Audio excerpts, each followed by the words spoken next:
President Museveni yesterday announced that the National Agriculture Advisory Services Program, NAADS, that was scrapped early this year will be reorganized.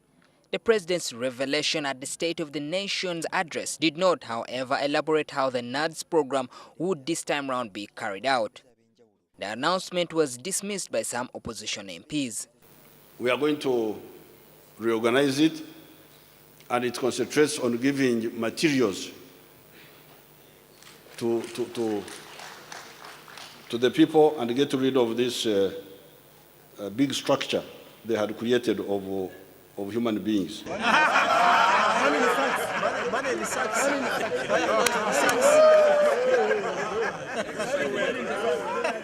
The NAADS program was started through an Act of Parliament in 2001 in 5 districts as a trial program to modernize agriculture, but it was later halted for failing to live up to its objectives. NAADS is one of the 7 pillars of the plan for modernization of agriculture.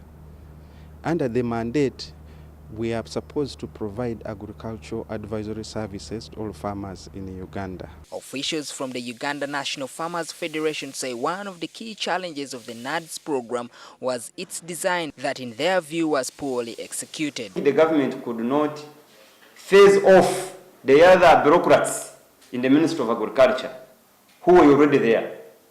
I think they could not phase them off to render the NAADS program so you find those ones remained, and then NAADS also brought its own staff, and then they performed almost the same function. Much as His Excellency the President is emphasizing that we will transform agriculture through NAADS, what is on the ground is quite different and is not causing much change.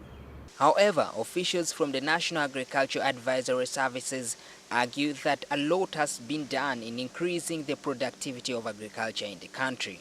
Farmers can now talk and demand for services that they used not to demand. Agriculture is 80% of the population. Figures show that agricultural production increased to about 3 to 4% in the country, and the NAADS is part. The NAADS officials also say the program has been revised to ensure that the procurement of items is done by the farmers in the rural areas rather than through the central government. But some MPs disagree with this new strategy. Now look at the situation where anybody brings.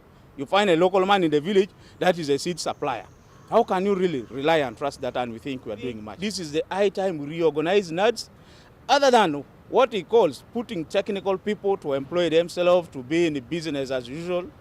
Let's have selected seed suppliers that is known by government.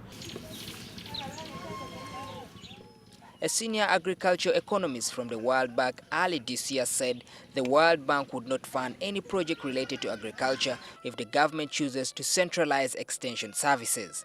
Another 1.7 trillion shillings has been budgeted for the second phase that runs until 2026. The role of the NAADS Secretariat is to provide overall guidance, build the capacity of local government, as well as to monitor and evaluate the program. Maurice Ochol, NTV.